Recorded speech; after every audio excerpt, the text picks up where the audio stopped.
Ladies and gentlemen, good day and welcome to the 5-Star Business Finance Q1 FY26 earnings conference call hosted by JM Financial Institutional Securities Limited.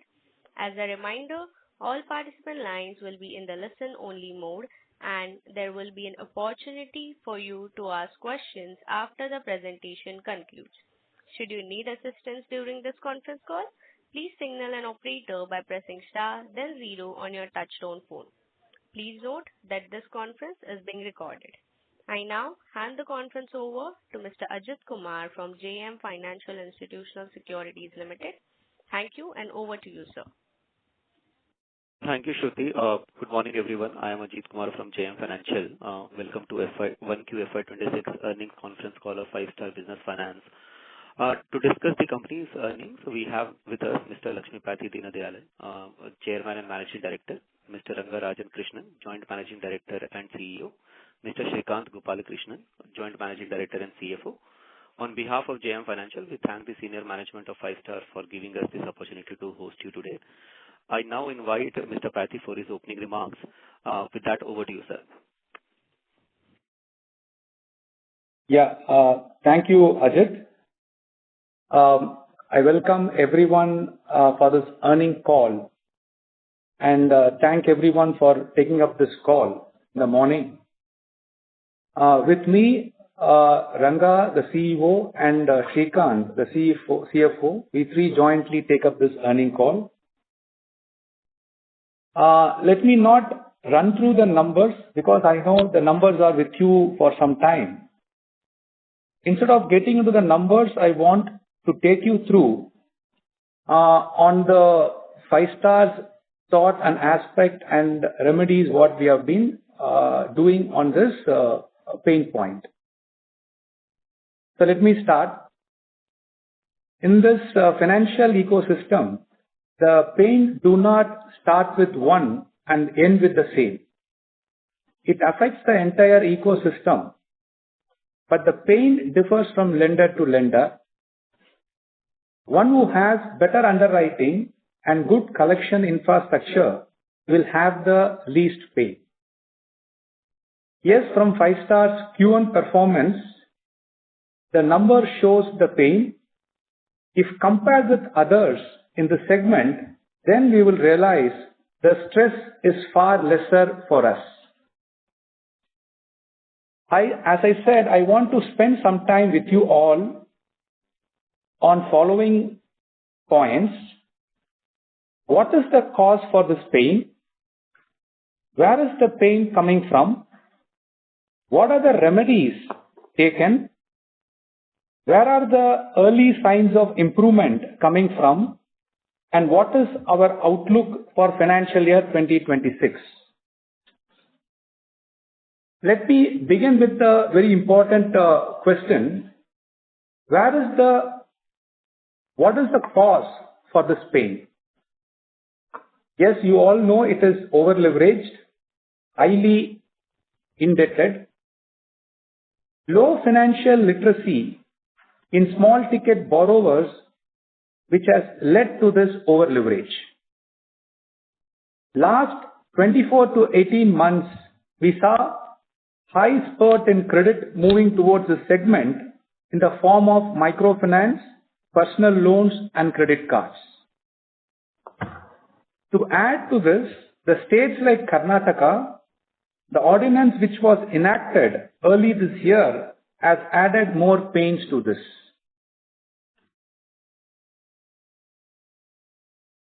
Where is the pain coming from?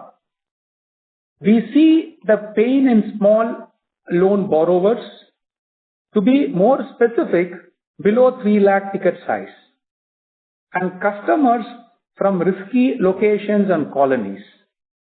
They were the target customers of microfinance personal loan lenders. We see the more pain coming from these ticket size and these segments and these localities. Most important, what are the remedies taken by 5-Star? We have slowed down our exposure to below 3 lakh loans and started to focus on 5 lakh to 10 lakh segment. but our sweet spot will remain in 3 lakh to 5 lakh segment.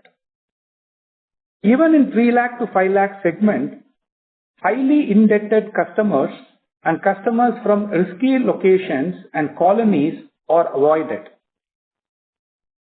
With respect to over leverage, we check the leverage of customers prior to sanction of our loans, and we adopt conservative practices on debt burden ratio and LTV. However, the problem has cropped up with customers over leveraging themselves post taking our loans, which is what has caused some level of stress. To address this, we are making some changes on customer profile and underwriting side. We are focusing on better quality customers, more financially literate customers who will not over leverage themselves even during the times of high liquidity. This also means we are focusing on higher ticket customers who have better financial understanding, and historically we have also seen this portfolio performing much better for us. We are also avoiding certain customers' profiles, certain geographical areas where we find collections problems and consequent asset quality stress. With respect to income evaluation, we are also avoiding or giving much lower weightage to customers with high proportion of agri and other seasonal incomes. Further, wherever we find multiple members of the family involved in the same employment, we are restricting their incomes to a much lower level so that we protect our downside.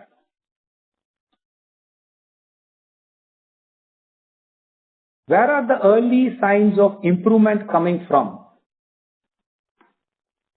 The lessons learned by the lenders who have caused this pain, the uncomfortable runaway pace at which the consumer credit was given for last few quarters have stopped. The new guardrails has been put in place by MFIN. This will ensure no new over leverage pain is caused in the system. Since many or almost all microfinance and personal loan lenders have written down bad loans, this is technically the over leverage has come down to small borrowers.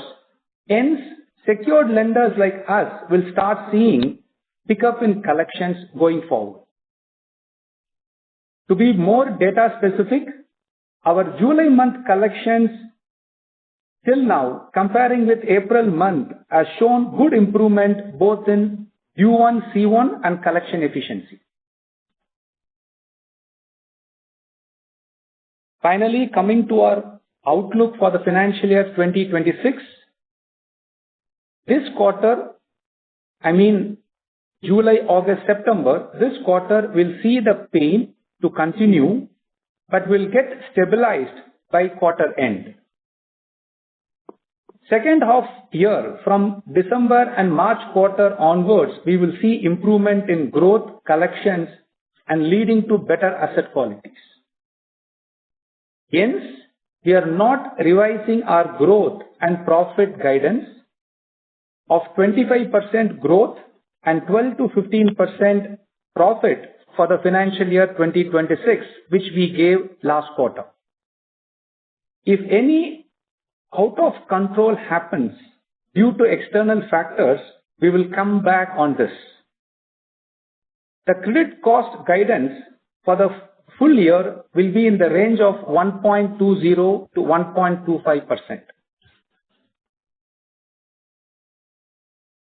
To conclude, yes, we admit we have slipped from our own standards, but let me assure you all, 5-Star's secured lending product with better underwriting and good collection infrastructure will be the last to get hit and first to bounce back. We will bounce back quickly. Now on the second most important development which I wanted to share to you all is, Yes, you would have seen the exchange notification. Ranga, our CEO, is stepping down. He is resigning from our company. He's been with me for last 10 years. He's been in the company for last 10 years and his remarkable track record with me, taking this company from nowhere to a unicorn and from a unicorn to a listed entity, has spoken a lot about his credibility and capability. For last few months, he has been sharing his desire to be an entrepreneur, to take up the entrepreneurial activity. And being an entrepreneur myself, so I felt this is not right to stop him. Hence, finally, in the month of June, we both agreed and we took this to the yesterday's board meeting, and board have approved this, and he will be relieved from the company's activity from 14th August onwards. Having said that, I'm an operational guy. I've been operating this company and built this business model for last 22 years. And we have a strong second line management team across all functions. So we see no disturbance on Ranga's exit, and I'll be taking up the entire operational work. As usual, we both were sharing it, 60-65%. I was always doing it. He was doing 30-35%, and we exchanged states in a year or a quarter. So little overlook has to come from me, and we have a very strong level, second level management, as I said earlier, across business, collections, credit, operations, in all departments. So that will augur well for the growth of the company as usual. So with this, let me hand it over to Shrikar, CFO, to take you through on numbers. Good morning to all of you. As Mr. Pati said in his opening remarks, this has been a little bit of a muted quarter by our standards. We would have certainly liked to perform a lot better, but for reasons which are a bit beyond our control, the performance has been a bit muted, but we are very confident that we will be able to quickly turn around from where we are to come back to our earlier levels. I'll just take a few minutes to give some update on some of the numbers for this quarter and for the year to date, which pretty much is the same. Despite the constraints that we are seeing, the crisis that has been caused by the over leverage, we continue to invest in physical infrastructure. We have not stopped our branch opening, nor have we stopped splitting the branches which have become bigger. So during this quarter, typically to a Q1 trend, we have opened about 19 branches, which ended with 767 branches as of June 30th, 25. Our customer base is at about close to 4.8 lakhs. Consciously, we slowed down on our disbursals because during periods of stress, it is not prudent to be aggressive on lending. The focus was a lot more on collections. Even from the management oversight perspective, we put a lot more on collections. So the disbursements had a little bit of an impact. It was almost flat compared to the same quarter last year. Consequently, AUM growth was also a little bit muted at about 5% quarter on quarter and 20% year on year. But this is all on account of the current crisis that we are seeing. Once we turn around and get our numbers back on track, we'll get back to our growth target as well, which is why we are not revising our growth guidance from our stated 25% level. We have ended with a portfolio of slightly short of 12,500 crores. On the financial metrics, consequent to the yield drop that we did on our incremental loans from November of last year, and we had guided that every year you will probably see a compression in yields by about 60 to 75 basis points because we did drop our incremental yields by about 200 bips. So you have seen a 20 basis points drop in the current quarter. Our yields stood at around 23.5%. But the positive aspect that we have seen is in one quarter, we have been able to reduce our cost of funds by about 10 basis points, thanks to the repo rate cut by RBI and our ability to negotiate better with lenders. Our incremental debt has come in at 3.59%, 70 basis points lower compared to the last quarter, which is a very significant drop to be achieved in one quarter. The cost to income has inched up quite a bit, primarily because of the credit cost. If you strip the credit cost away from it, I think we are largely flat, probably a percentage point up, because of the increments that we'll give, the effect of which will be caught up over the next 3 quarters. But the credit cost has been on the higher side. It has gone up from about 0.7% to 1.3%. So we are revising our guidance a little bit to be at around 1.2% for the full year. This has resulted in an ROA of 7.24% and an ROE of about 16.57%. But we should be able to pick up these numbers as we go forward, especially on the ROE, with growth coming in and leverage going up. As I said, on the liquidity side, on the funding side, we have made very good progress during this quarter.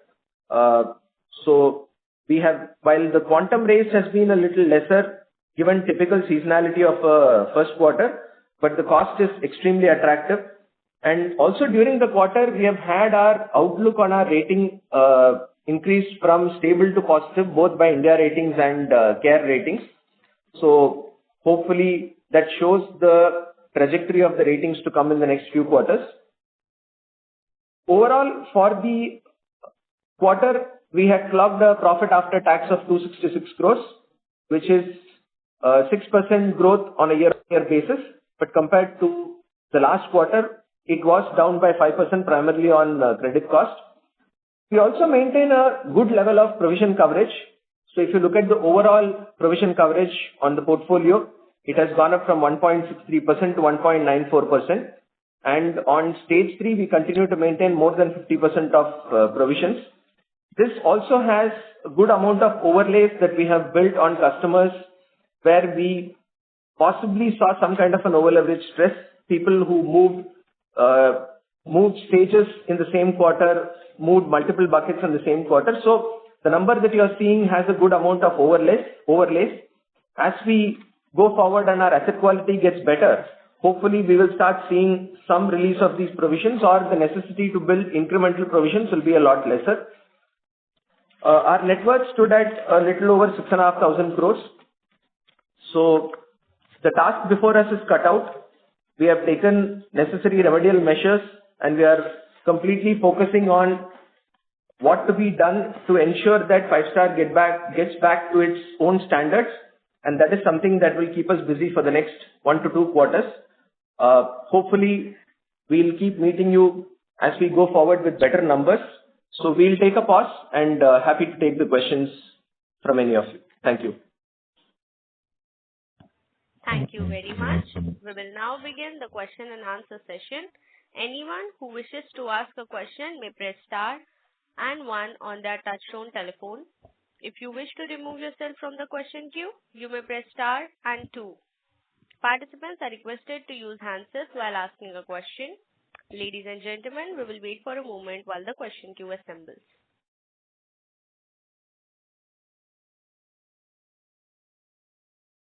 The first question is from the line of Meheruka from Nuvama. Please go ahead. Yeah, hi, good morning. So I have a few questions. Firstly, that, collection efficiency for the quarter is at 96.3. So what needs to change in the macro to take it higher, right? Because this is kind of a lagged impact from leverage. So unless things change in the macro, and these are secured loans, so people do want to, not have their property sold off or not having to sell their property, and yet they are defaulting. So what needs to change in the macro, and is there visibility, good enough visibility that will, right? Because I think other banks and other lenders have also pointed out to incremental stress in a few segments. So that's my first question. And then one lender said on their call that they are seeing incremental stress on South-based mortgages because they had acquired, so AU said that, and they had possibly acquired FinCare. So is it the same overlapping segment? Usually banks don't operate in your segment, but they did an acquisition. So asking, so is this like stress in the South-based mortgage segment, or how do we view it? Yeah, thank you. I'll go one by one. First, from the collections question, what you asked. See, from the macro perspective, as I said, I believe two things which I feel these are the green shoots from a macro perspective. One is the microfinance lenders and personal loan lenders, they have taken up the credit growth more sensibly. To add it, the guardrails which have been put in place is effectively working out is what I'm hearing from the market. So I believe no fresh over leverage is being created to any customers or any families going forward. That's the first green shoot I see. But having said that, what will happen to the already customer who sits on high over leverage? That is where the key difference comes between a secured lender and an unsecured lender. As I said in my opening remarks, you see quite a bit of write-downs happening from microfinance and personal loan lenders for last 3 quarters. If you see 5 stars, we have not written down any number this quarter. But when a loan is getting written down, especially unsecured loan getting written down, and the collection people stop approaching the customers, the secured lenders keep approaching the lenders, borrowers always. So earlier, if there was 2-3 lenders focusing on collections from a customers, today it will be only the secured lenders will be focusing the collections on the same customers. Good thing to remember is that our economy is doing well, and we see the cash flow is not dropped at any of the middle and lower middle class people, especially who's related to real estate segment, carpenters, plumbers, and all. So the cash flows are there. So now the customers will start paying the EMIs to the secured lender, where I said 5 star will be one among them, to see the collections getting uptick. So to add to that, now we have added more collections people at the ground level. To be more specific, in last quarter alone, close to 200 collection officers have been put in place wherever we see pains, both at the branch level and even at the state level. So this will argue well for our outlook, saying that the improvement will come from next quarters onwards. On the south-based, let me not mention any of the names that what you have referred. From a 5 stars perspective, yes, we got a hit in Karnataka, but that was purely based on ordinance, which was put in place from Jan, and it got spurted up in the March, April, May, due to the local politicians, police, and financially illiterate customers. But even in Karnataka, I can give you the good numbers. Comparing with April to July, you see 3 to 4% uptick in collections metric in this month. So that gives us the confidence slowly this ordinance are getting resolved, and the registered lenders and secured lenders for like 5 star will be in a very good position in coming months. Other than that, we see some kind of strain or stress in Andhra, to be little specific, but leaving that, Telangana and Tamil Nadu in a very, very strong wicket. Got it. And just in terms of credit costs, in the second quarter, they'll stay elevated, but they'll stay similar, or there's a possibility of higher credit costs? Maru, the possibility of higher credit cost at this point is not existent. We don't expect the credit cost number to go up in second quarter. It will either come down marginally or probably stay where it is and then start decreasing from the second half of the year. But we don't envisage any increase in credit cost for the second quarter. Perfect. Thank you so much. Thank you. Thank you. Our next question is from the line of Renish from ICICI. Please go ahead. Yeah. Hi, sir. Thank you for the opportunity. Couple of things. So one is this strategy, right? So you highlighted about, we'll be moving towards a 5 to 10 lakh rupees ticket size, and obviously we'll continue to focus on 3 to 5 lakh. But just wanted to understand what kind of a mean yield impact do you see due to incrementally, higher disbursement, high ticket. I don't know whether this will be for a, let's say, short term or structurally will be moving towards that ticket size. And obviously that ticket size currently, is highly competitive with, a lot of affordable housing guys are doing that product, especially in South. So where do you see NIM yield settling with this revised strategy on the ticket size? Yeah. See, first of all, 5 to 10 lakh segment is not new for Five-Star. If you break up the Five-Star's portfolio, close to 15% of our existing customers are 5 to 10 lakhs. In fact, it is a little more if you take above 10 lakhs also. So this is not a new segment that we are entering into. We are already participating in a good way. What we are trying to say is the less than 3 lakh segment will be slowly run down, and to the extent the 5 to 10 lakh segment will be focused. Suppose the 1 to 3 lakh segment is close to 30% as you speak. We are intending to bring it down to 25% in this March. That 5% incremental growth will come from 5 to 10 lakhs. But let me be very clear, our main focus will be between 3 to 5 lakhs. That's our sweet spot. We are not seeing any competition in pricing in 5 to 10 lakhs, because as you mentioned, the people are most interested in above 10 lakh segment, even average of 10 lakh segment. So I don't think there is a much competition here. We are an existing player in this segment, and we will see that slowly we are inching up close to 20-25% of our portfolio in 5 to 10 lakh segment. Renish, just wanted to add a couple of points.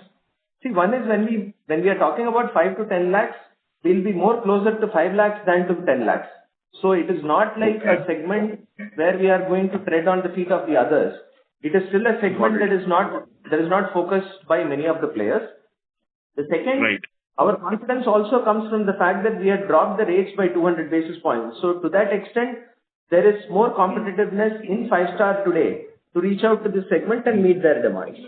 So we really don't see the need for any significant drop in yields to cater to this segment, which will have an impact on NIMs. So I think with our current yields, we should be able to improve this 5 to 10 lakhs. So you will not see any kind of a NIM impact. Got it. But if you can share the yield difference between these two ticket size would be helpful. So Renish, today it is not on the basis of ticket size. It is on the basis of whether the customer has a higher credit score, whether the customer is taking the loan for business purpose, which will make him qualify as a priority sector asset for a bank lending. So for that purpose, we give a 1% or a 2% subsidy. Now our belief is people who are taking a higher ticket loan will be a lot more prone towards that. Like they may have little more registrations, they may be more easier to onboard for a Udyam Assist registration. So inherently they will get a little better rate compared to let's say a sub 3 lakh customer. Yeah. That's what the whole point is, right? As we move to risk-based pricing, naturally the inherent risk of this customer profile will be better than, let's say, sub 1 to 3 lakh or 1 to 5 lakh rupees ticket size. So BRE will actually capture this, risk chain, and hence there will be impact of yield. But I understand, and as you rightly said, as of now it is not on the ticket size, and we might be offset this with cost of borrowing benefit. Is that the fair assumption? Yes, Renish. The second is, for now, like Mr. Pati said, we are probably planning to push this by maybe another 5%. And even if the yield differential is 1% between a priority sector and a non-priority sector customer, you're not going to see that affecting the portfolio significantly, maybe 5-10 basis points on the yield. Which again, comfortably will be able to address it through the cost of funds benefit. Got it. Got it. Uh, Thank you, sir. And just the last thing on this, spike in 30 plus DPD. So if you can just take us through the flow forwards, from a 30 to a 90 plus in a normalized scenario, and how do you see these flow rates behaving in current cycle maybe over next 3 to 6 months? Then it's generally the flow rates from 30 to 60, 30 to 90 plus, 30 plus to 90 plus is largely arrested. So you will probably see about, historically, and I'm not taking the last quarter because last quarter has been a bit of an aberration. But if you generally look at it, you will probably see about 90%, 90% plus stabilizing in the 31 to 60 day bucket. And whatever flows in out of the 61 to 90 day bucket, we see a D1 C1 of somewhere between 90 to 95%. So you are probably looking at maybe 5 to 10% of loans that will probably slip from a 30 plus to 90 plus historically. That flow rates has seen a little bit of an impact in the last quarter or maybe in the last couple of quarters, but we are confident that we will be able to arrest the flows as we go forward and bring our flow rates back to historical levels. Got it. And Renish, to add a point here, yes, we were talking about the flows. If you see 5-star's recovery from 90 plus is gone up very well. You all know that we have set up a legal recovery team. Today it is more than 100 people, 100 advocates on rolls. If I can share the numbers, in last financial year, on an average of 12 to 14 crores were recovered from NPAs. I'm talking about 90 plus accounts, 90 plus DPD accounts and written down accounts. So this year, from June, September, December, March, you will see that moving close to 18 to 20 crores of recover every quarter. So you will see close to 70 to 80 crores of NPAs getting recovered. So that will also add, even though there is some flow from 5% or 8% flow from 30 plus buckets to 90 plus. Got it. So just a last thing, just a bit from a clarification side. So we have been talking about setting up or strengthening our collection team in a sense. So where do we stand on that front? So Renish, this is Ranga here. I just wanted to state that the collection team strengthening is clearly happening. Today what we are doing is we are looking at specific pockets where there is higher collection stress, which is the pocket of both Karnataka and in Andhra Pradesh. In both this, Mr. Pati has just spelled out that we have added almost 200 collection officers. So this is more on pin codes and branches where we are seeing more collection stress. I think that support is being given. Today overall we have close to 2,000 collection officers. So that's a large enough vertical for us to relook at in terms of where we wanted to put collection strength. I think it's largely stable today. If at all we see any emerging stress pockets, specific pockets or branches, we will continue to keep adding those. But otherwise, largely the structure is in place. Got it. So these 2,000 officers are only for collection. I mean, there is no credit sales target for them. Nothing. These are exclusive collection people today. We have also had a split between they handle what kind of accounts.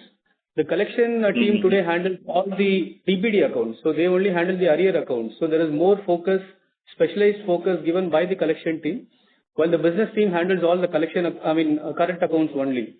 So for the DPDs that we have, this 2,000 is more than adequate, and they have an appropriate supervisory structure above them to be monitored. I think this entire structure was both from a division of accounts and in terms of adequacy of officers. This got fine-tuned over the last 3-4 months. Today we are more or less adequate. I think they should take care of. We are not seeing any new stress emerging anywhere. So wherever we saw stress, this collection team is already put in place. Hopefully this should suffice and see us through over the next couple of months. Got it. This is very helpful, sir. Thank you and best of luck. Thank you. Thank you. Our next question is from the line of Nischint Sawate from Kotak. Please go ahead. Hi. Thanks for taking my question. Karnataka is just around 6% of the business. So if you could spell out, in terms of how much of the incremental stress during the quarter came in from Karnataka? Was it anything meaningful? The NPA Nishant in Karnataka did go up. So there was an increase in the NPA number. But the point is, given that Karnataka is only about 5 to 6% of our portfolio, it's not a very significant number. So the incremental addition to the NPAs would have been more like a 15-20 crores from Karnataka, because the proportion of portfolio is much lower there. We also saw some bit of an impact on the Andhra Pradesh portfolio, especially on the smaller ticket sizes, where we did see some bit of an impact on the NPA number. And given that that's a much larger portfolio, so it's a combination of two, but I would say in absolute quantum, Andhra Pradesh caused a little more stress given its sizable proportion rather than Karnataka. Oh. We had done a scrub, I think a couple of quarters back, where we did highlight that, the overlap with microfinance customers was not very large, and the exposure to stressed customers, again, over there or over-leveraged microfinance customers was in single digits. So I was just curious, what has really changed? Have people taken loans since then, or the same kind of borrowers have defaulted? Or do you see the borrower set who is kind of under stress being completely different this time around? Nishant, one thing that came, and we did last in December, and we have actually done a scrub now. What we are seeing is the overlap has actually gone up. Not just with microfinance, but even at an overall level. What used to be about close to 15% for us in December has actually crossed 20% levels. I think we are somewhere between 20 to 25% of over-leveraged customers on the book. Microfinance, consequently, microfinance has also gone up. So what used to be about 30-odd% of microfinance, in some states it has gone up much higher. In some states it has gone up. I think what we've also seen is, especially in states like Andhra and Telangana, where for almost 1.5 decades microfinance were not there, we did see the entry of microfinance back maybe in the last year or so. And there has been a little more, possibly higher quantum lending by microfinance in those states, which has caused some stress in those pockets as well. But from a behavior of the over-leveraged customers, we are not seeing too much of a stress in the higher ticket segments, like 3+ lakh segments. We are not seeing the over-leveraged customers either defaulting with other institutions also, and definitely not defaulting much with us. Where we are seeing the stress is in the lower ticket customers, and more so in the over-leveraged segment over-leveraged customers within that segment. Sure. And just if you could share some thoughts in terms of how kind of things move forward after Ranga's exit. Obviously, he's played a very meaningful role, and I think as a team you have done very well. So how do you kind of plan to plug that, and how do you kind of arrest any further exit of employees? Yeah, I can assure you there is no further exit of management team or employees will happen because of Ranga's exit. Because as I said, he has been with me for last 10 years, and purely to take up the entrepreneurial activity, which I said in the opening remarks, he was discussing with me for last some time. So I thought this time I should really encourage that. So I encouraged it, and at the appropriate time we spoke to the board, and so we are bringing it in the June quarter. Having said that, Ranga reports to me, so I am always an operational guy in last 22 years of my work in 5-star. So it is one more added few states to me. But at business and collections, I can name there are 3 strong management people. Vishnu Ram, who's the COO, and Satya, who's the CBO, and Murli, who's the head of business, is already there in the system. So along with them, I'll be the 4th person to take care of business and collection alone. So with this strength, you can see that there's nothing gets affected, and business will be as usual for 5-star. And as I said, other departments like credit, IT, you can see from our management team, there are already chiefs and deputies there. So we don't see any issues because of this exit. Got it. And just on the incremental cost of funds, and going back to Srikanth, do you think this 8.6, I mean, it's a very sudden drop. Do you think it is kind of a function of the mix? Is it sustainable, or where do you see this going? So the thought, Nishant, is that will it stay at 860? We don't think so, because we have borrowed little lesser this quarter, and we have only taken from banks. Having said that, we would want to continue the diversification and not lose the benefits that we derived in the last year. When we go there, I think the cost would be a little higher, but our guess is, I think it is definitely not going to, go beyond the level. So 860 may read more like an 875 levels for the full year. But I think we should be able to manage at 875 for the full year. At this point, I don't really see why it should cross 875 on the incremental borrowings.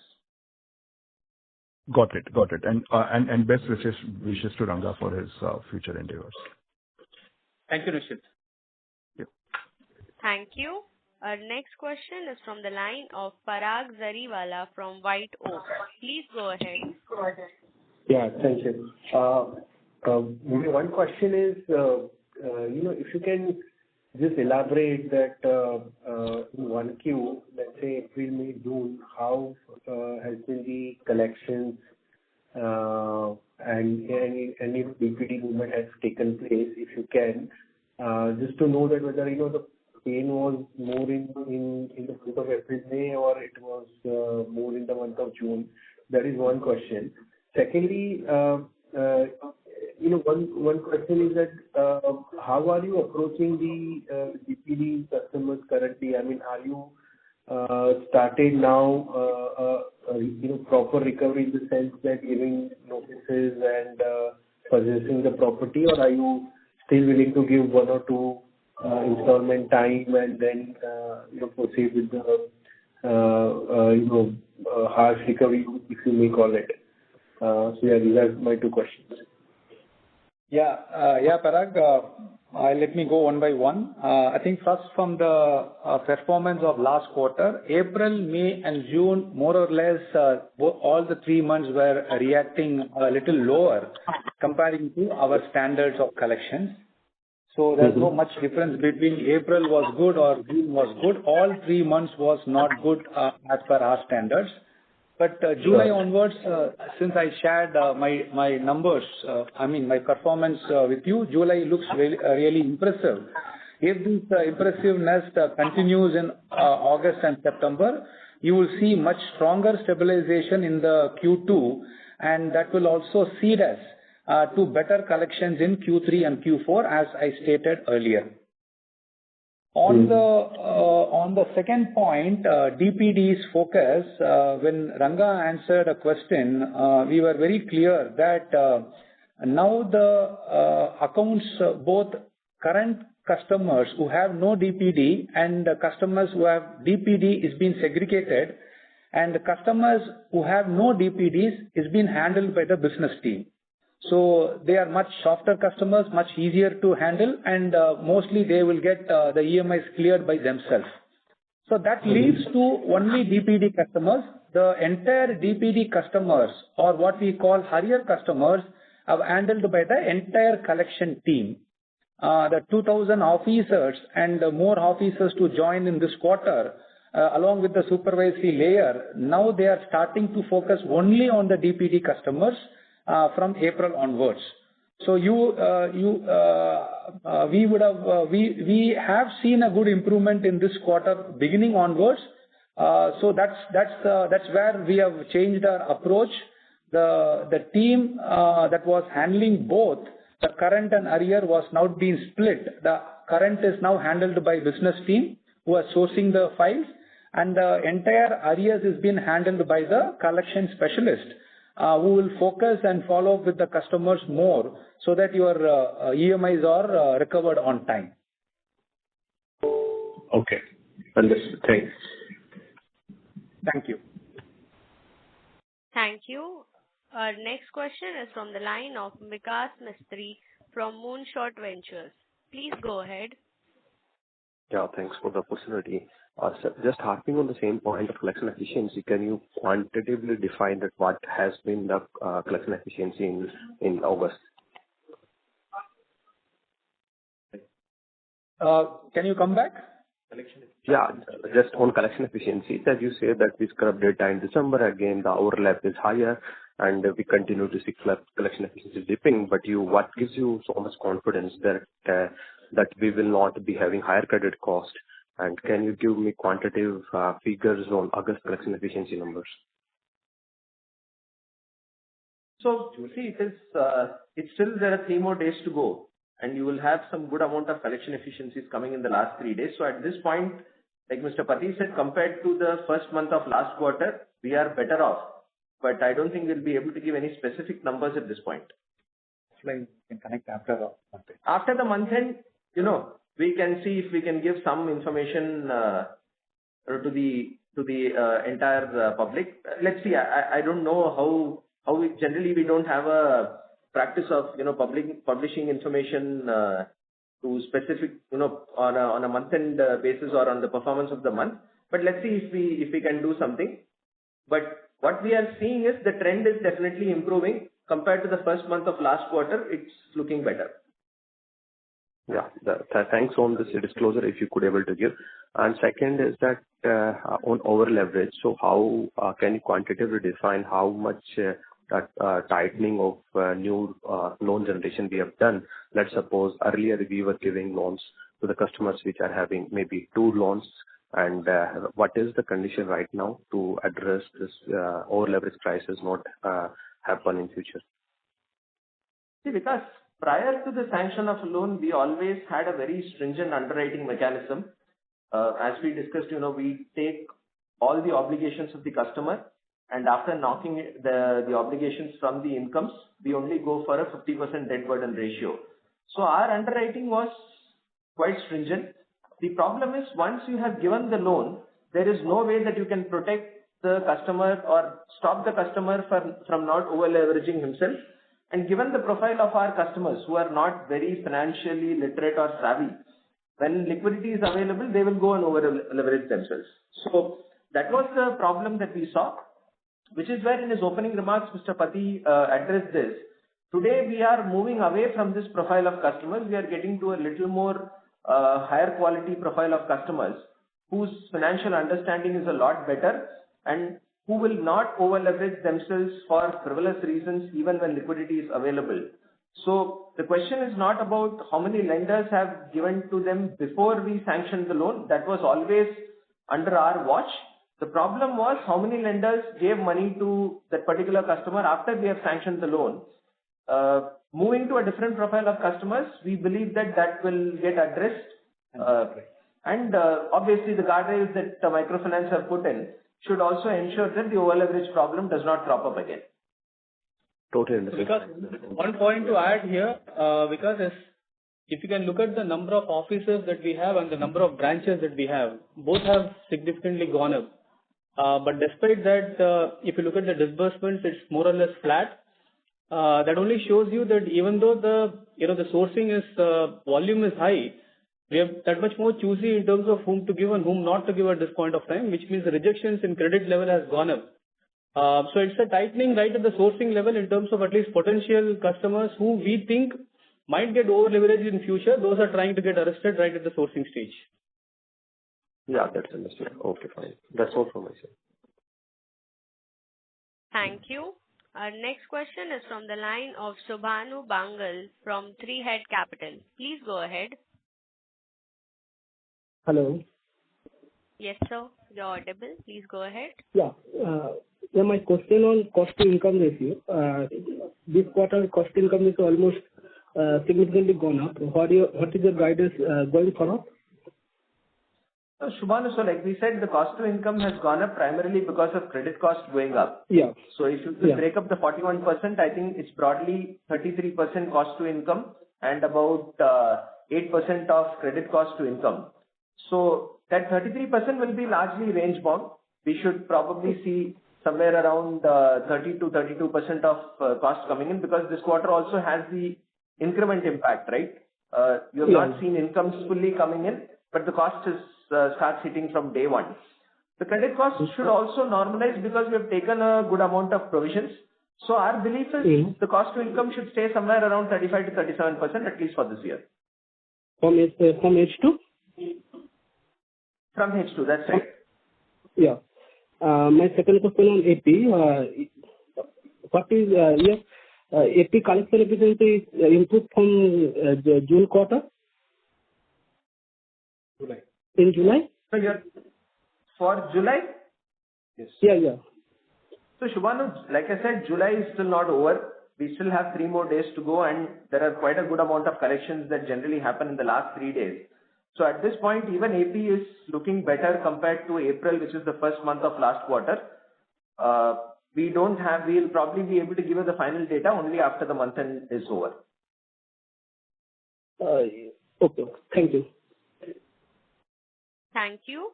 Our next question is from the line of Karthik Srinivas from Unifi Mutual Funds. Please go ahead. Hello. Hi, thanks for the opportunity. I just had 2 questions. One, on the attrition rate at the loan officer level, what would be the ballpark attrition rate at the loan officer level, and the borrower count per loan officer? Has it gone up or down after we have seen some amount of stress building up? So that's question number 1. And on question number 2, just taking cue on the remarks that you have had on underwriting practices. I just had, we submit, how often do we submit the loan details to civil authorities, civil or TransUnion, so that the problem of over leverage is arrested at the household level? So how often do we submit the data to them? Karthik, on your first question, we have not seen any significant spurt in attritions over the last, let's say, 3-4 quarters. It is slightly on the higher side, as we have said, especially if you look at the officer level, the business and collections. This number on a quarterly basis is anywhere around 17 to 18%, which means you're talking about 65 to 70% of attritions happening at the officers on an annualized basis. That number has probably remained the same. You will probably see 0.5% move this way, that way. Most of these comes from people who have stayed with us less than 1 year. So if the officers continue for more than 1 year, the attrition is significantly lower there. It may even drop to as low as about 20-25%. So nothing very peculiar to what has happened in this quarter is reflecting in attrition. On your second question, today we submit data to the bureau on a fortnightly basis. So which is something that we are mandated to do, and we always are very high on compliance. So we submit the data to the bureaus on a fortnightly basis. Got it. Because since the MFI companies that we often speak to submit it on a monthly basis, so how do we ensure that at the time of or during the course of the loan, the indebtedness at the household level is monitored? So do we take any extra steps? I understand that once we loan it to them, we can't do much about it. But do we have we put in additional guardrails as to how we manage the indebtedness at the household level on an ongoing basis? Maybe in our collection efforts or... Yeah. No, there is a regulatory necessity for even MFIs to submit data on a fortnightly basis. So this has come in, if I remember right, maybe in the last about 6 months or so.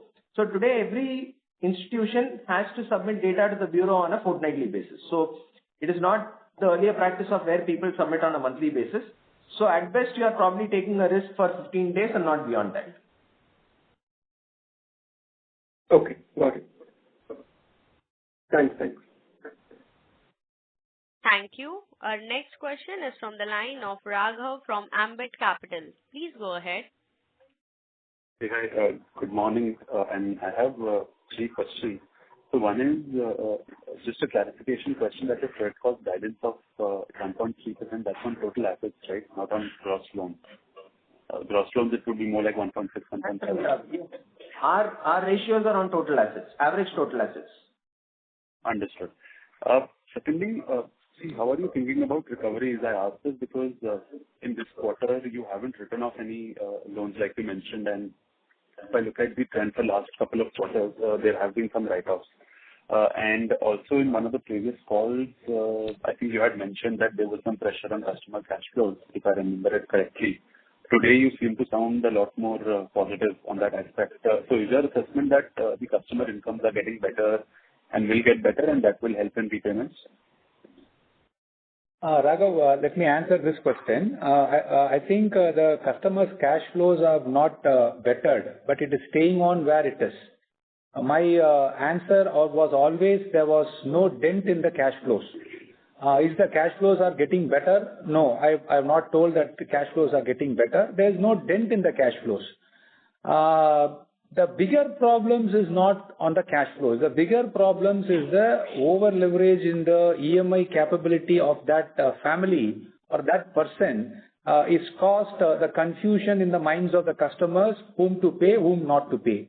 So that is where you saw all secured, all unsecured MFI getting disturbed 3-4 quarters before, and the pain still continues.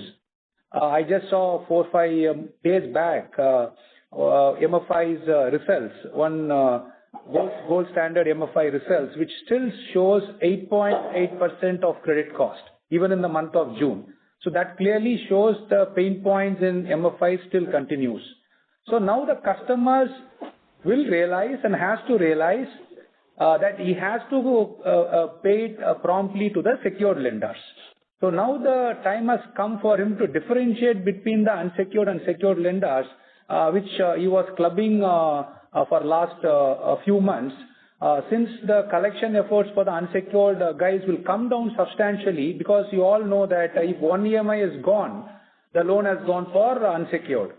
So our collections effort will continue, even he is in a DPD bucket. So that is the confidence which is showing up in July and showing up in my commentary that coming months our collections will be better than last quarter. That I understand. This is that the customer cash flows are where they were before, but there is also a higher percentage of say over-leveraged customers or overlap with MFI. But you think that will not result in incremental stress in the coming quarters, right? At best or worst case, the stress will stay at this level and probably come down in the second half. Is that how you? Okay. Yes, Raghav, that is our belief. That is what I said, what is happening in July month and what is happening from the data is what I see. There is a substantial write-offs from these lenders. That means the customer's technical over-leverage is slowly coming down. So hence, his liability to repay will only lie with the secured lenders. So Five-Star being a secured lender, we will be first to get that EMI in a normal method, what we used to get before this over-leverage crisis stepped in. That is our hope. That's very clear. Last question, see, when I look at the net slippage for this quarter, say as a percentage of LAP disbursements, maybe the disbursements which would have happened in first quarter of FY25, that number is at 7%. And it has shot up versus what the recent trend was. My only question is, how should one think about NPAs on a static pool of loans in a business like yours? Raghav, I think this is probably not the representative quarter that you should be considering, because obviously the slippages has been on the higher side, but we are very clearly guiding you that we should be able to control the slippages as we go forward. But I think on this, let me better understand your data.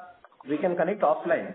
I'll better understand your data and give you some sense on what kind of slippages you should probably be assuming. Understood. That's very clear, and thanks a lot. Thank you. Thank you. Our next question is from the line of Girish Shetty from Girik Capital. Please go ahead. Hi, sir. Just two questions from my side. One is, you mentioned that you had a discussion with Mr. Ranga as well on his exit since 2 months. So any succession plan that you've done in that time, anything you have in mind, internal or external, for the CEO position? And second question is, just wanted to understand your model. So if I look at your loan book, like when it was at 3,000, 4,000 crore kind of a level, you had a similar number of employees, like 3,000, 4,000. Now at 11,000, you have 11,000 employees, obviously because you do a lot of focus on collection. So just wanted to understand when your AUM reaches like a 25, 40, 50,000 kind of a level, would you be needing the same number of employees? So just wanted to understand on the scalability part of the business. Yeah, those are the two questions. Yeah, I'll go one by one. On the first part on Ranga, clearly now the focus for me and the management team will be getting back the business collection and quality for our 5-star standards as quick as possible. So that is our first intent, and that is where our entire focus is going to be. As I said in earlier question, the depth of management team in each department, especially business and collection department, as I said, along with me, there are 3 management people who are heading at chief and head levels will be functioning with me for to ensure that growth collections are back on track. That is the first and the top priority that I have taken now. Yes, the succession will be has been discussed in yesterday's board, and we will take it to the board at appropriate level, appropriate time. But I can surely tell you that next 9 months, the focus in my mind will be only on the operational side, not on the succession side. But maybe at the end of March, I can give you a more clarity on the need and appropriate time that what 5-star needs for a CEO role. So till that point, I'll be the complete in charge of operations. That is what board intend to do, and that is what I'm intending to do. On the second question, yes, you're right. For some years, as the growth momentum was kicking in for 5-star, the average employee to AUM was around 1 crore. But our historical numbers goes up to 1.25 crores per employee. That is what we have been saying always. At a steady level, maybe 30,000, 50,000 crores, you will not see the same 1 crore per employee. Maybe you will be seeing 1.25 crores per employee, and that also augurs well when we are moving up the ticket size. Okay, sir. Thank you, sir, for the answer. Thank you. Thank you. Our next question is from the line of Pranav Gupta from Ionius Alpha Investment Managers. Please go ahead. Hello. Hello, sir. You're audible. Please go ahead. Yeah, hi. Good morning and thanks for the opportunity. Sir, sorry to interrupt. Your voice is a bit low. Can you please? Just give me a second. Yes, sir, sure. Is this better now? Yes. Yeah. Yeah. Hi, and good morning, and thanks for the opportunity. So the first question is on your DPD movement and the trends that we've seen this quarter.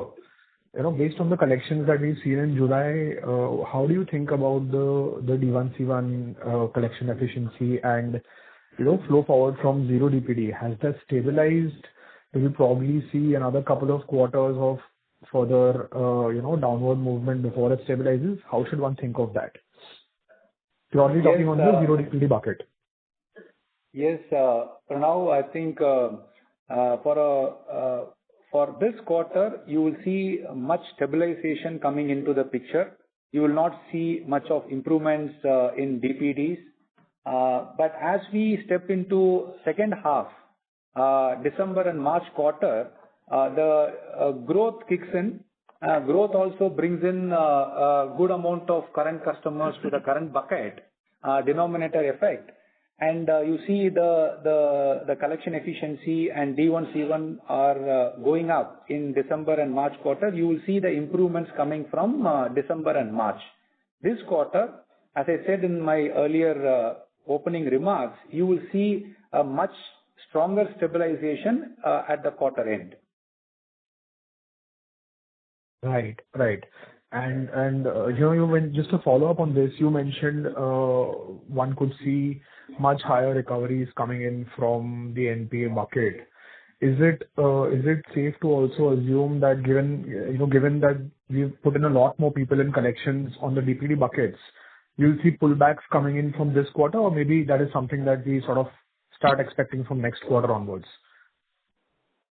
See, pullbacks, currently, we are not committing anything on pullbacks. Currently, what we are committing is a stabilization of customers in their respective buckets. I think that is the first and foremost effort that we will put in.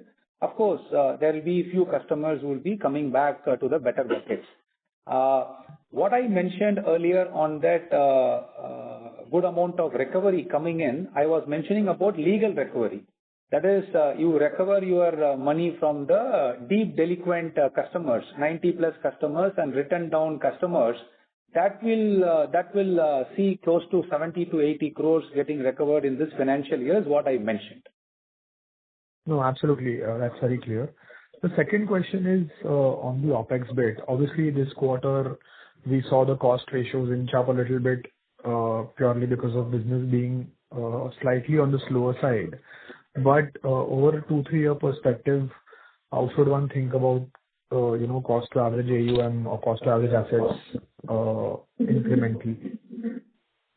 Pranav, you're talking about OpEx or credit cost? OpEx. We saw that inch up a little bit purely because of slower disbursements. But on a more medium-term basis, how should one think about cost to average assets? We are not changing our guidance on any of that. The only guidance we are changing is on credit cost to average assets, which we used to talk about closer to 100 basis points, 75 to 100. That number we are pushing it to 1.2%. Other than that, the guidance that we gave on the OpEx, which will probably be about 5% at 5% levels, continues to hold good. No changes to our guidance on that. Sure, sir. Thank you so much for taking my questions and good luck for the future quarters. Yeah. Thank you. Thank you. Our next question is from the line of Shiranjana Mittal from MS Capital. Please go ahead. Hi. Thank you for the opportunity. Just one question. So internally, we track an asset quality metric called early mortality account. So is it possible for you to share what was that number for this quarter versus same quarter last year and last quarter? Mortality. No, are you talking about quick mortality? Yeah, quick mortality, yeah. See, that number will be very small here. See, the number has gone up. So in percentage terms, that number will be extremely low. But in terms of the number of accounts, yes, there has been an inch up. What used to be maybe 75 to 100 accounts has actually gone closer to 150, 160 accounts for this quarter. So this is basically whatever has turned NPA during this quarter and disbursed in the last 12 months. So that number has inched up a little bit, but I think in percentage terms, if you look at it, it will not be very, very meaningful. Yeah, got it. And this stress is coming from the same set of customers which we earlier spoke about. Yes. Yeah, okay. Got it. Yeah, thanks. Thank you. Our next question is from the line of Rakesh Kumar from Valentis Advisors. Please go ahead. Yeah, hi. Thanks, sir. So, sir, just on the over-leveraging part, as a preemptive measure, how soon do we get the, understanding that the borrower whom we have lent is now over-leveraged? Because as you said, that, you get the civil filing is happening on a 15 days time. So how soon do we get that information that the borrower is over-leveraged now?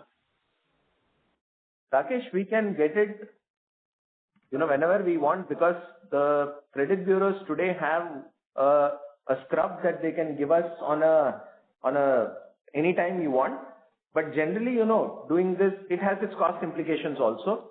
So we do it at best once in quarter, but there are times when we probably do it once in half a year. But in a time when we are facing some level of stress, I think we can get to know of this within the next quarter.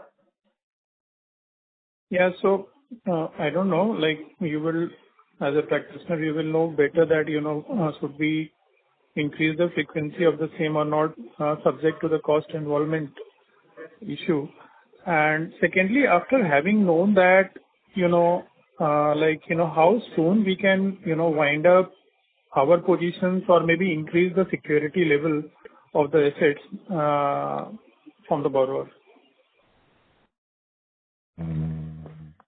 Rakesh, that's not possible because you have given out a loan based on a specific collateral. So if the borrower happens to over leverage, especially post the loan that you have given, there are only two things that we can do. One, I think we can try to get to know that information as soon as possible. Two, second, we can have a close monitoring of that account and increase our collection efforts. But we cannot recall the loan or we cannot increase the security cover that we have because the borrower is not giving you an additional collateral to make you more comfortable. So that's not a practical option, but the practical option is more how do you avoid such customers in future and how do you increase the monitoring level for this customer who has gone a little bit over levered. Mm-hmm. Okay, sure. Got it. Thank you. Thank you. Our next question is from the line of Divyansh Gupta from Latent PMS. Please go ahead. Hi, am I audible? Yes, sir, you're audible. Yeah. So the first question was that, see, the MFI stress that was going on was something as a known factor, and we know that typically people will default on the unsecured first and then finally they will stop paying the secured loans, right? So the question is that was this quarter's number was much worse than what we had anticipated because we would have seen all these cycles in the past, right? So just wanted to get a sense, was it a bigger surprise than what we would have estimated, and how should we understand that? How much pain is more left? Because people are saying at least on a recognition basis, it is at least Q2 should also be affected by at least one MFI players. So you are right that this came in bit surprise. Otherwise, I would have guided in March quarter itself that this is coming up. If you see December to March, our credit cost as our NPAs were only gone up 10-15 bits, which is normal, right? Only in this quarter you see the NPAs shooting up. So this was little bit of surprise to us. But when we did a study in April, May and June and found out the cause of the pain, that's what I started my commentary saying that what is the cause of this pain, where this pain is coming from, and based on that, what are the remedies that 5-star has taken from June, July month onwards. So it was a surprise for us, a bit of surprise. But also I'm confident because finally MFIN guardrails are put in place, personal loans and fintechs are wiped out. So this gives a confidence that no more over leverage will be created for a time being period at least to the customers of 5-star. And we are also moving away from the low segment, financially illiterate people. So this will all put a clear fencing that going forward our asset quality will be much better. So yes, it was a surprise, bit of surprise in the June quarter. Got it. And the second question associated with, let's say, the asset quality only, is that X of Karnataka and Andhra Pradesh, is the asset quality, can you just provide a sense on the asset quality X of Karnataka and AP? And the associated question is that Karnataka, I understand there was the whole ordinance issue which caused confusion. Any reason why AP specifically has escalated with respect to asset quality? Yeah, I think let Srikanth get that data if he has right now. So till that I will explain about that Karnataka and Andhra. Karnataka, as you rightly say, it's the ordinance impact which started in Jan and which is slowly coming down. As we see this month, we are quite 2-3% better than where we are in April month collections. So slowly, I think Karnataka is bouncing back in collections first. Business, we are not looking to grow in Karnataka, at least for next 2-3 months. We'll see how the collections trend is stabilizing there. Based on that, our business call will be taken in that state. In Andhra, there is no ordinance that took place, but the below 3 lakh segment was much larger there. So, and we were gone to some riskier localities, colonies and minority communities where people got confused and got impacted due to unsecured lenders, non-paying to unsecured lenders. So they're showing a similar trend to a secured lenders. Hopefully this month people will realize and come back on paying their EMIs a bit regularly. That is our hope. So that is where there was a stress in Andhra in last quarter. Got it. And does that then mean that on a ongoing basis for future, we are going to avoid these, let's say, high riskier place? One question maybe is that. Yes, I said in the opening remarks itself, we'll be avoiding 1 to 3 lakh segment where the risk is higher at current period of time. I will not say always, but at current period of time, the 1 to 3 lakh segment is avoidable by 5-star, and we are moving that whatever dip you see in that segment will be added in 5 to 10 lakh segment. Got it. And on the CIBIL check, we will do CIBIL check for the people that were getting in, with whom we are getting in the loan agreement with. We also do a CIBIL check of all the family members. Is a fair assumption, right? Yes, of course. As 5-star business model, always we say that we lend to a family rather than to an individual. If you see 5-stars, each agreement, you will at least see 3 to 4 co-applicants along with the applicant.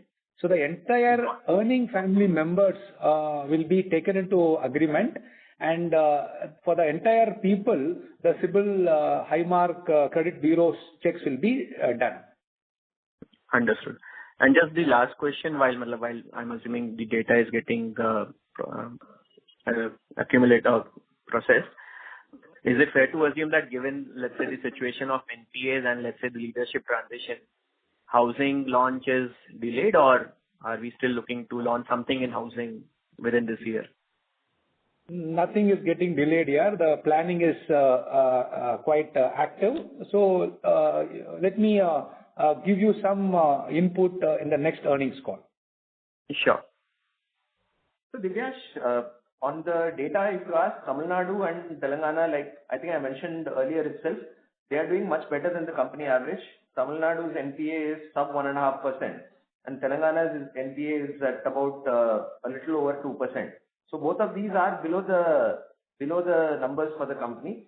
Rest of the country is slightly worse, but not unduly worried there because the proportion is small, and there have been some legacy issues because of which the NPA is looking a little higher.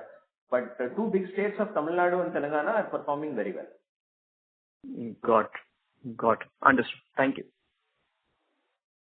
Thank you. Our next question is from the line of Darshan Diora from Indvest Group. Please go ahead. Yeah, thank you for the opportunity. So my first question was, on the LGD or the loss given default. So given the loan book is 100% secured and that too mostly with SORP, what has been the company's actual experience in terms of the loss given default? In seasoned portfolios, we typically see a loss given default of anywhere around 15 to 20%. But this is also not on account of the principal that the company loses, because the loss given default computations also assumes the time value, which means the accrued interest will also need to be taken into account. So primarily we lose money only on the interest component. But if you look at, I think this is the data that we used to give till about 4 quarters back. On loans which were NPAs at the time of settlement, not ever NPAs, that number will even be a lot better. But at the time of settlement also, if a loan is an NPA, on an average, we recover somewhere around 18 to 20% of IRR on those loans. So the company has not really lost principal on any of its assets, but some bit of IRR compromise is what we end up doing. So just to understand, if I were to look at, like, say, the operating history of the company or the history of the company since it began, the actual principal write-off would be negligible. Negligible. So generally we guide for, a credit loss of anywhere around 25 to 50 basis points, but that is all it is. Got it. And, just to understand this, this distinction that you have made, in terms of the officers, where now the officers who are looking after origination are only looking at at regular collection, and you have sort of this separate team of 2,000 people who are handling the DPD cases. The existing team has been segregated into these two separate teams, or these 2,000 people have been taken, hired, or this team has been picked up laterally by hiring people laterally from the market? So Darshan, of this 2,000, we already had a team of close to 1,500, 1,600 over the last few quarters. Okay. We have only added the rest of it as part of the ongoing efforts in terms of giving specific support on wherever we see the stress pockets. But I think what is new is it's more than, it's not about the team, but it's about the account segregation between the teams which have happened over the last one quarter. So earlier what used to happen is we used to divide the segregation of accounts between the two teams more by vintage. The business team used to handle accounts of less than 24 months, and the collection team used to handle accounts of greater than 24 months, irrespective of the buckets. But what we have put forth now is the business team will handle current accounts, current buckets, and the collection teams will handle DPD buckets. So that's the split which has happened over the last about a quarter or so. More to give emphasis on the fact that DPD customers require special efforts and special attention to ensure that they are not going forward flows and sort of arresting and getting them back on track. Got it. By the time of going IPO, the officer was in charge of, the same officer was in charge of origination and collection. So there has been that sort of tweaking of the business model over the last 4 quarters. Yeah, correct. Got it. Thanks. And good luck, Ranga, with your future entrepreneurial initiatives. Yeah. Thank you, and best of luck to the team. Yeah.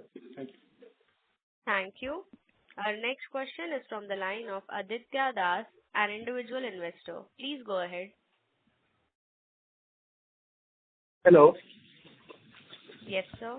Am I audible? Please go ahead. Yes, you're audible. Please go ahead. Yes. So I had a bit of a longer term, bigger picture question. So I understand, 1 or 2 quarters, have increasing credit costs because of the issues in Karnataka activity. But over the longer term, 3-5 years from now, I just wanted to understand how do we see the business? What is structurally the ROAs or NIMs and ROEs that we expect out of this business? And what is the sustainable credit cost that we can expect on a longer term basis? Hi, Aditya.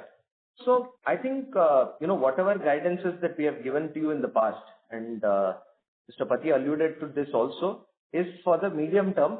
So for now, I think, given the situation that we are in, it's a little difficult for us to give you a very long-term guidance, but probably for the next 3 years, we intend to grow at a CAGR of 25% on the loan book. We will definitely see profit growing at 15 to 18%. This year may be a little muted because last year we dropped our rates. So which is why, we were guiding for a 12 to 15% for this year, but that number will pick up, over time. ROAs will certainly drop because we will keep continuing to increase the leverage. So if you look at the next 3-year kind of a picture, we should probably be operating anywhere around a 7-ish kind of an ROA. And assume if you are able to get to a 2x, 2.5x kind of a leverage, we should rather, I would say, debt equity, maybe a 2x debt equity, which means close to a 3x kind of a leverage. We should be looking at anywhere around 18 to 20% of ROE for the next 3-year horizon. The only change that we have made is our guidance on the credit cost, which we used to talk about 80 to 100 basis points. We are pushing that number to about 1.2% because there could be some macro level issues that keep cropping up now and then. And for us to operate at a tight credit cost of 80 to 100 basis points, especially when we are becoming a lot bigger, we'll probably be, let's say, at a 25,000 crore portfolio by then, would mean, it will be quite a bit of a stretch. So we are pushing our credit cost guidance to about 1.2%. Other than that, none of the other guidances change. Whatever we had been giving in the past continues to hold good. Okay. Just one additional question here. So if ideally we are moving the portfolio under 3 lakhs to more like 5 to 10 lakh segment, should not the credit cost be like the credit cost guidance should ideally remain the same or come down, because those segments should ideally have better quality customers on longer term basis? We are not planning to move the whole stock there, right? So maybe you'll probably see 5% being moved year on year. So which can have a benefit on the credit cost, but will it be significant or material? I think we will probably take a look as we go forward, and then maybe if need be, look at the guidance at a little later point of time. Today we would like to be a little more conservative on our guidance given what we have seen over the last few quarters, and which is where we are guiding you for 1.2%. If at all, you may probably see some positive surprises going forward. But yeah, at this point, we would like to continue with our guidance of 1.2%. Perfect. And just if I could squeeze in one more question, again, a little bigger picture. What do you see the opportunity size in this, segment that you're really catering in? So now, if you kind of move 5 to 10% of your portfolio to 5 to 10 lakhs, so what is the opportunity on longer term basis that you see in this 5 to 10 lakh and 3 to 10 lakh segments? And how big can our loan portfolio really be, considering all of this? You would have seen in our DRHP and few other DRHPs that came post that, where the opportunity for this segment is quite high. And this is coming from the industry report that CRISIL has been doing. We also had some IFC follow-on studies on their original 2018 report. The opportunity size is very high. Some people talk about 22 trillion. You talk about, I think it's a few lakh crores. So I don't think the constraint is going to come in terms of the opportunity size. As we said, we intend to grow at least at a CAGR of 25%. So which means, you can work out the numbers. We ended with close to 12,000 crores last year. So that means we'll probably be at about a little over 15,000 crores for this year. And from there, you just have to bake in. So our intent is, just because the opportunity is large, we don't want to grow in a very aggressive manner.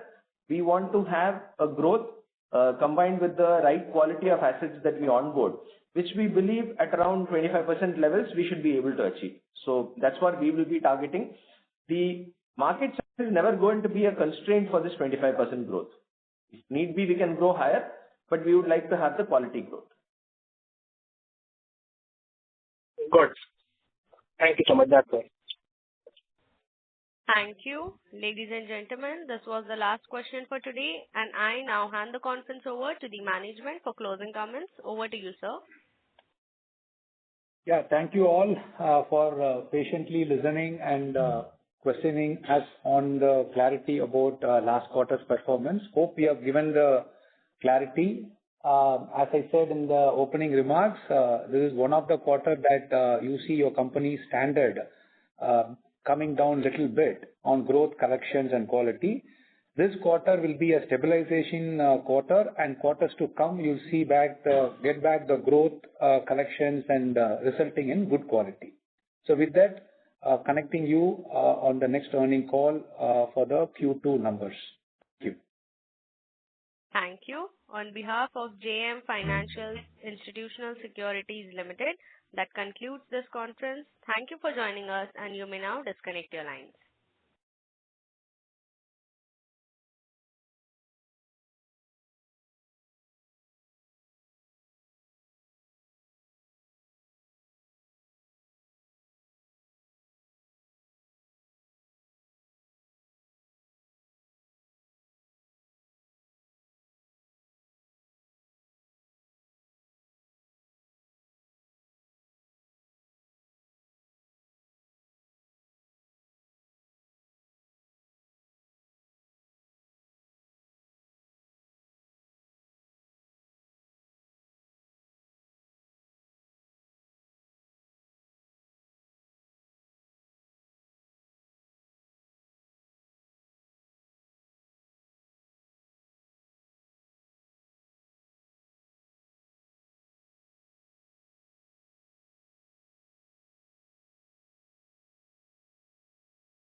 If you found this video helpful, please like, share and subscribe for latest upcoming videos.